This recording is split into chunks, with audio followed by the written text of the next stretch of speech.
इक ओंकार सतनाम करता पुरख निर्भव निर्वैर अकाल मूरत अजूनी सैभं गुरु प्रसाद।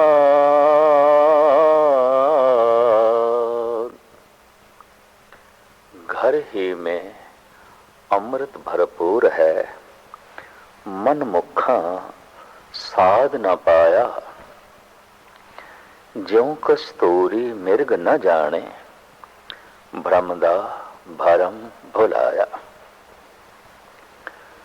मनुख दे प्राणां विच जिहड़ी प्रबल प्यास है वो जीवन दी है, सदैवी जीवन दी है। फिर जीवन तो बाद जीवन लई सारियां लोड़ां सारियां मंगां, लेकिन प्रबल ते प्रथम प्यास जीवन दी है। भय भी केवल मौत दा ही है, और कोई भय नहीं। जिथे भी मनुख भयभीत होवे, समझ लो कुछ ना कुछ इस दे खत्म होने वाला है या खत्म होने की संभावना। भय उसे दी है। चाहत लालसा जीवन दी और प्रबल भय मौत दा। जे भारत दे सनातन चिंतन नूं वेखीए, उपनिषदां दे ऋषियां नूं वेखीए, पौराणिक प्रसंगां नूं देखीए, तो जीवन दा दाता, पदार्थां दा दाता विष्णु, मौत दे देण वाला शिव जी। ब्रह्मे ने संसार बनाया, उदा कोई मंदिर नहीं, बन गया संसार सो बन गया, जन्म हो गया सो हो गया।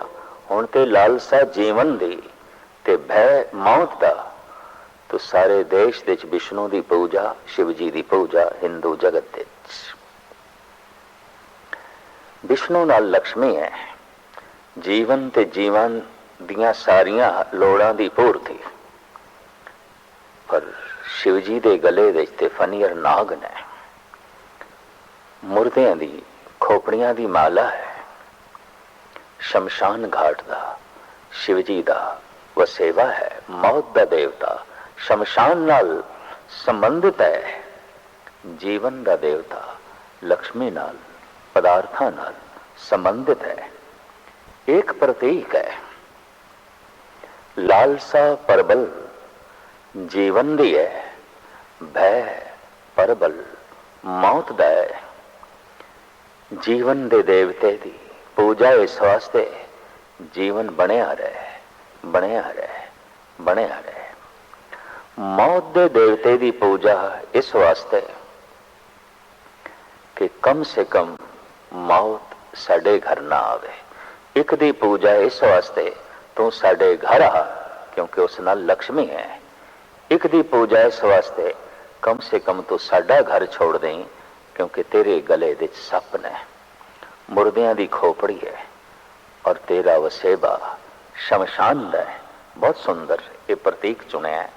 मनुख दी कमजोरियां नूं खूब समझिया ते नापिया गया। लालसा जीवन दी है और भय केवल मौत दा है। मनुख कितना जीवना चाहता है, कितनी जीवन दी लालसा है। गुरु नानक देव जी महाराज ने बड़ा सुंदर चित्रण किया है। जे जुग चारे आर जा, होर दसोणी होए। जे किधरे उम्र 4 जुगां दी हो जाए, लखों साल दी हो जाए, तो फिर होर 10 गुणा वध हो जाए, होर दसोणी होए। सिर्फ जीवन ही इतना लंबा ना होवे, नवा खंडां विच जाणीए, नाल चले सब कोई। 9 खंड पृथ्वी विच पूजा ते प्रतिष्ठा होवे, प्रतिभाशाली होवे, जानिया जाए, समझिया जाए, पूजिया जाए, सत्कार लई सारे प्रतिष्ठित लोग नाल चलन ते सन्मान देन। महाराज ने मनुख दी इस मंग नूं बड़े सोहणे ढंग नाल समझिया ते बयान कीता है। नवां खंडां विच जाणीए, नाल चले सब कोए, चंगा नाम रखाए के, जस की रथ जग ले। प्राणा दे च होर भी प्यास है, सारे मैनू चंगा चंगा करके आखन, महान आखन, पूजन। पर जे तिस नदर ना आवई तां बात ना पुछे के। जे 9 खंड पृथ्वी दे मनुखां दी निगाह दे थल्ले भी कोई आ जाए,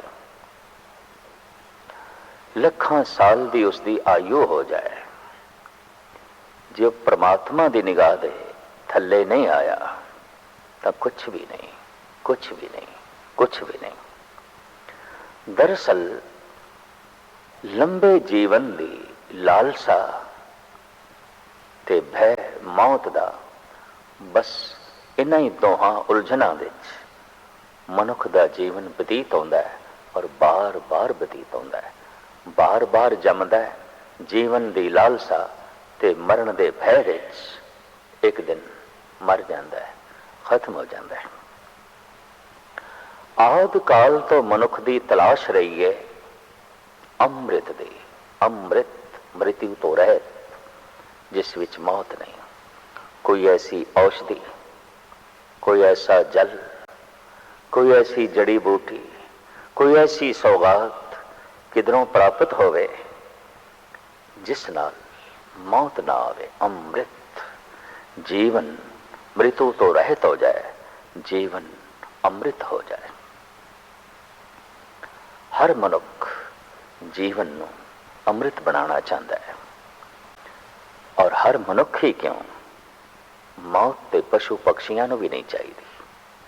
उन्हां दे अंदर भी भय ते सिर्फ इसे दा ही है। जीवन दी लालसा जीवां दे बड़ी प्रबल दिखाई देंदी है, बड़ी प्रबल दिखाई देती है। अमृत दी चाहत, अमृत दी मंग प्रथम मंग है, सिरमौर मंग है, प्रबल मंग है। सतगुर दी बाणी दा फरमान, घर ही में अमृत भरपूर है, मन मुखां साध न पाया, ज्यों कस्तूरी मिर्ग न जाने, भ्रम दा भरम भुलाया। वो अमृत दा कुंठ इसी जीवन सागर दे अंदर है, और इसी जीवन दा रेड़का पाना पेगा। जप तप द्वारा इसी अमृत दे कुंभ नूं बाहर प्रगट करना पेगा। इस अमृत दे कुंभ नूं कोई प्रगट कर सके, इहदे लई एक प्रेरणा चाहिए, जिम्मेवारी चाहिए, इस दे लई एक तड़प चाहिए, इस दे लई साधना चाहिए। तो जैसे असी देखते हैं हैंड पंप ना, जद गेड़न दे नाल पानी ना निकले, उपरों पानी पाते हैं, फिर पानी निकलना आरंभ होता है। आदि काल तो महापुरुष कोशिश करते रहने बाहरों अमृत पिलाण दी, ताकि अंदर दा अमृत प्रगट हो जाए, बाहर आ जाए। एक विधि रही है, बाहरों अमृत दा संबंध स्थापन करके जीवन दे अंदरों अमृत नूं प्रगट करना। यह साधना धार्मिक जगत विच आदि काल तो चली आ रही है। आबे हयात अमृत, इसकी तलाश आदि काल तो चली आ रही है, और यही प्यास मनुख दे प्राणा विच है। वख-वख रहबरी पुरुषां ने अपने ढंग नाल जरूर ऐसा जल जिस विच उन्होंने मंत्र पढ़े, जिस विच उन्होंने अपनियां अध्यात्मक तरंगां प्रवेश कीतियां, आबे हयात चरणामृत, इस तरह की प्रथा बहुत लंबे समय तो चली आ रही है। आबे जमजम कह दईए या चरणामृत कह दईए, ये बहुत पुराने समय तो चले आ रहे हैं। कहते जप तप का असर पानी ते बहुत ज्यादा पैंदा है। पानी सारिਆਂ ਦੀ प्यास हो जाता है, पीण दे काम आउंदा है, लेकिन पानी वाइब्रेशन ਨੂੰ अध्यात्मक तरंगा ਨੂੰ खुद पी जाता है। ऐसा बहुत लंबे समय तो जपेश्वर अध्यात्मी लोगों की समझ दे ते पकड़ दे आया। फिर यह भी देखा गया कि जिस मनुख का जीवन अमृतमय हो गया है, वो जिथे कदम रखता है वो धूड़ भी अक्सीर हो जाती है, वो चरण धूड़ भी महान हो जाती है, उसते भी असर पैंदा है। भारत विच चरणामृत की रस्म बहुत पुरानी है, बहुत पुरानी है। सनातनी मंदिरां विच ते प्रसाद भी चरणामृत, चरण अमृत, चरणां दा धोता होया जल। किहड़े चरणां दा जो जीवन अमृतमयी हो गया, उसके पैर अमृतमयी ने, उसके हथ अमृतमयी ने। क्यों कि उसका जीवन अमृतमयी है, उसकी सोचनी अमृतमयी है, उसकी दृष्टि अमृतमयी है, उसके बचन अमृतमयी ने। इस वास्ते उसके बचनां दियां लहरां जल नूं छू जान तो जल अमृतमयी है, और वो जल किधरे अमृतमयी जिसका जीवन हो गया उसके चरणां नूं छू जान तो वो जल चरण अमृत है, चरणामृत है, चरण अमृत। तो बहुत पुराने समय तो चरणामृत की प्रथा भारत विच प्रचलित सी और अजे भी सनातन जगत विच है। गुरु घर विच भी यही प्रथा सी। चरण धोए रह रास कर, चरणामृत सिखां पिलाया। भाई साहब भाई गुरदास जी ऐसा बयान कर रहे हैं। सिखी का दायरा वधन लग गया तो चरणामृत देने वाले कुछ होर प्रतिष्ठित लोग लभने सन। तो धर्म गुरु अमरदास जी महाराज ने 22 मंजियां बख्शिश कीतियां। मंजी नूं छोटे तख्त नूं परशियन विच मसनद कहते ने, ते मसनद का ही पंजाबी उच्चारण हो गया मसंद। 22 मसंदा की प्रथा धन गुरु अमरदास जी महाराज ने चलाई। इन्हां विच 3 बेबियां सन, 19 पुरुष सन। वख-वख इलाकियां विच इह सिखी का प्रचार करके चरणामृत पिला के गुरु घर नाल जोड़ी गए और इस तरह सिखी का वाधा होंदा गया। मनुख की कमजोरी सहजे सहजे इन्हां मसंदां दा कुछ जप तप घटिया, क्योंकि बाहरों पूजा प्रतिष्ठा वधी, अंदरों जप तप घटता गया। ये कोई विरला ही है कि जितनी पूजा प्रतिष्ठा वधे, धन संपदा वधे, उतना ही उसके हृदय विच धर्म वधे, जप तप वधे, बंदगी वधे, ताकि संतुलन कायम रहे। पर ऐसा अक्सर घट होता है। जैसे धन वधदा है धर्म घटता है। जैसे बाहर दे सुख वधदे ने, अंदरूनी सुखां नाल सहजे सहजे मनुख संबंध तोड़ता है। मसंदा ने भी ऐसा ही किया। धन दे घर विच अंबार लग गए, पूजा प्रतिष्ठा 4 कुंटां च होण लग पई। सहजे सहजे गुरु दे सिख बनाण दी थां ते इन्हां दे अंदर ये लालसा जागी, अपने सिख बनाइए, अपने सिख बनाइए, अपनी सिखी का वादा करिए। लिहाजा कार भेंट जो मिलती सी, गुरुद्वारे बनाने लई, सरोवर बनाने लई, धर्मशालावां बनाने लई, लंगर चलाने लई, उस कार भेंट नूं भी ये पूरे का पूरा खुद अपने कोल रखन लग पे। गुरु तक नहीं पहुंचाते सन। इन्हां विच कुछ ने थे गुरु होने के दावे भी कर दिते। सहजे सहजे भ्रष्ट होंदे गए, लोभ दे मारे होए वासना दे ग्रसे गए और वासना दे ग्रसे होए परबल हंकार दे डुबदे गए। धन गुरु गोबिंद सिंह जी महाराज तक पहुंच के ये मसंद जुल्म ते दुराचार दी इंतहा तक पहुंच गए सन। लिहाजा इस प्रथा नूं धन गुरु गोबिंद सिंह जी महाराज ने खत्म कर दिता।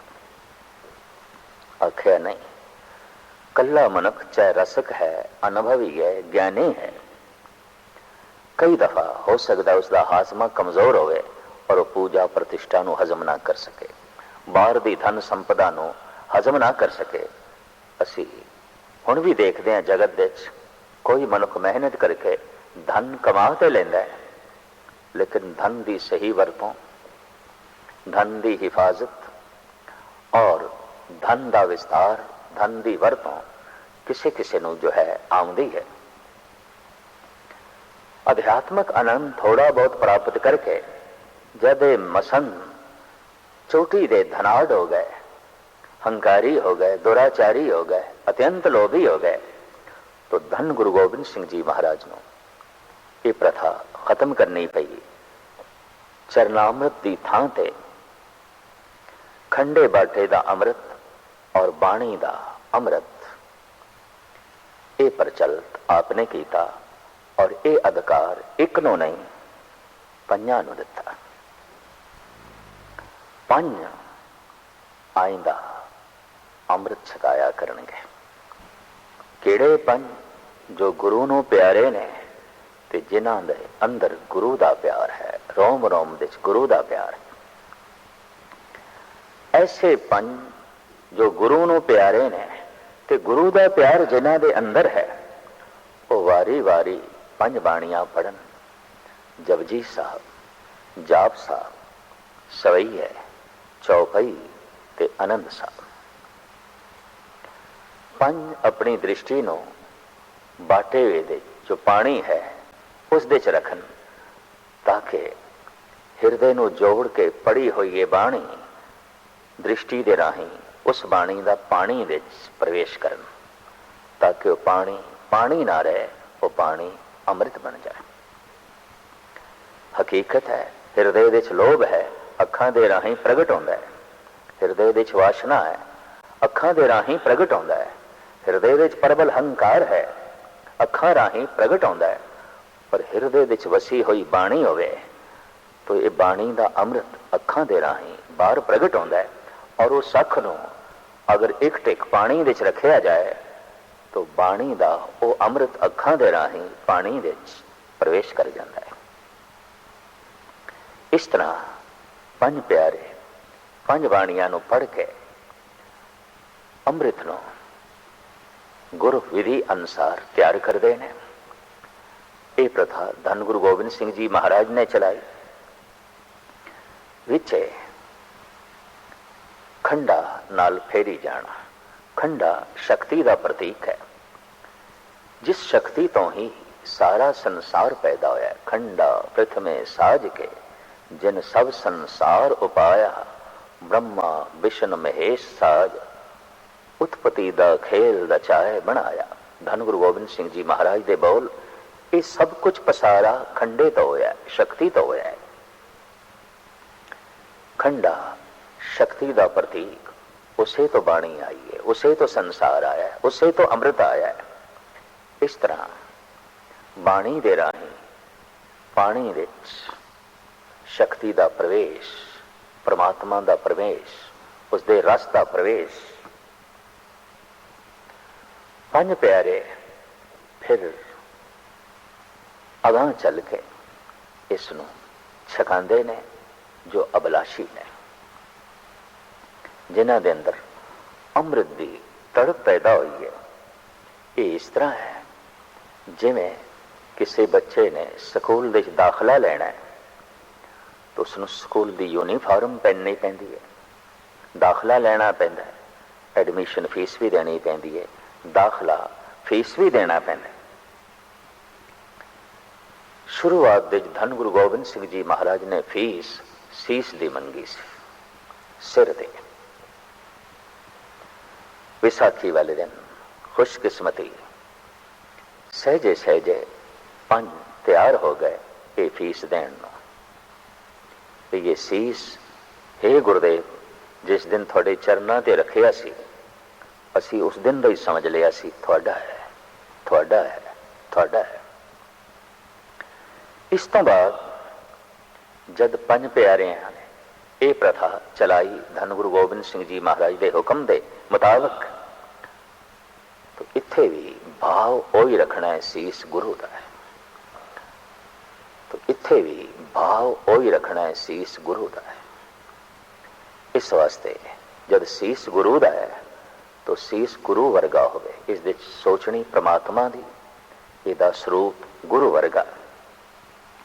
इस तरह गुरु घर दे चरनामत दी थां ते खंडे बाटे दी अमृत दी जो है प्रथा चली और ये धन गुरु गोबिंद सिंह जी महाराज ने जो है चलाई। लेकिन जदों आपने प्रथा तैयार की थी तो देखना भी चाहा कि वाकई ये हुण सिंह अगे सिंह सजा सकणगे, अमृत छका सकणगे। तो जैसे एक उस्ताद बच्चों को पढ़ाने लई खुद पढ़ता है, पहले खुद पहाड़े पढ़ता है, नाल बच्चों को पढ़ाई जाता है। फिर ऐसा है बच्चों को कहता है हुण तुसी सुनाओ, मैं सुनना। पहले आप वक्ता होंदा है, बच्चे श्रोता होंदे ने, फिर बच्चे वक्ता बनते हैं, उस्ताद श्रोता बनता है। ये देखने लई कि वाकई बच्चा निपुण हो गया, छकाया पहले अमृतमयी गुरु गोबिंद सिंह जी महाराज ने अमृत, और इस तरह पंज प्यारे तैयार किए थे। फिर देखना चाहा वाकई ये प्यार नाल भर गए ने, ये महान हो गए ने, और जो कार्य मैं चाहना इसनों ये कर सकणगे। तो आखिया हुण मैनू अमृत छकाओ, तुसी मैनू सीस भेंट कीता सी, मैं सरबंस भेंट करांगा, मैं सब कुछ भेंट करांगा। मोह ग्रह में मन ते तन ते धन लो सिर है, सब ही इन ही को। मेरे घर विच मन करके तन करके धन करके जो कुछ भी है सब कुछ थोड़ा, सब कुछ थोड़ा। और जब पंजा ने अमृत छकाया है, गुरु गोबिंद सिंह जी महाराज की मंग बड़े सुंदर बोल ने सर्वलोक ग्रंथ दे सतगुर इन्हां पंजां कोल अमृत की दात मंगते हैं। पंजां नूं साफ कहते ने सिख सो रहत पंच जो मिले, मम स्वरूप सो जानो भले, सिख पंचों में मेरो वासा, पूर्ण करो धरो जय आसा। इन्हां पंजां विच मेरी झलक है, ये पंजां दा स्वरूप मेरा ही स्वरूप है, इन्हां विच ते मेरे विच कोई भेद नहीं रहा। धन गुरु गोबिंद सिंह जी महाराज इन्हां पंजां कोल अमृत दी दात मंगते ने। अब अमृत छकाओ जैसे तुम लीन हो। जिस तरह ये अमृत लैने ने गुरु नानक पासों प्राप्त किया से, इस तरह मैं थोड़े कोलों प्राप्त करना है। और वाकई जद पंजा ने छकाया सतगुर प्रसन्न होए, हाँ तुसी संपन्न हो गए, वाकई तैयार हो गए, और तुसी सिखी दा सही प्रचार कर सकोगे। वाकई जो गुरु नूं प्यारे ने ते गुरु दा प्यार जिन्हां दे रोम रोम दे है, वही अमृत छका सकते हैं, और वही विधि पूर्वक गुरु नाल जो है जोड़ सकते हैं। धन गुरु गोबिंद सिंह जी महाराज की जिस ते बख्शिश है, प्यार नाल भरिया होया हिरदा, वो गुरु दा प्यारा है। अमृत छक के उसकी दृष्टि अमृतमयी हो जाती है, उसके बोल अमृतमयी हो जाते हैं, उसका जीवन अमृतमयी हो जाता है। क्योंकि अमृत छकदे हाँ उसनों रहत बहत धारण करनी पैंदी है। उस रहत की जो व्याख्या है वो इस प्रकार है। रहनी रहे सोई सिख मेरा, ओ साहिब मैं उसका चेहरा।